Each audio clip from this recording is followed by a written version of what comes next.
So, what's up guys? Yan. Yan guys. Tapos, yung vlog natin, ako yan nag-post guys. Tapos, kuan po yan guys. Yan po. Tapos, ito po si Ate Ani. Tapos yun guys. I-post ko talaga yun sa YouTube. Okay? Yan. Tapos, hindi ko ma-prank ngayon sa Kuya Bots kay tulog.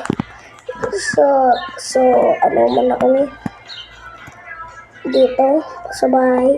Mag-call lang kami guys dito sa bahay. Magtambay lang ako. Kamismis kasi yung lola ko eh. Yun guys, kamismis.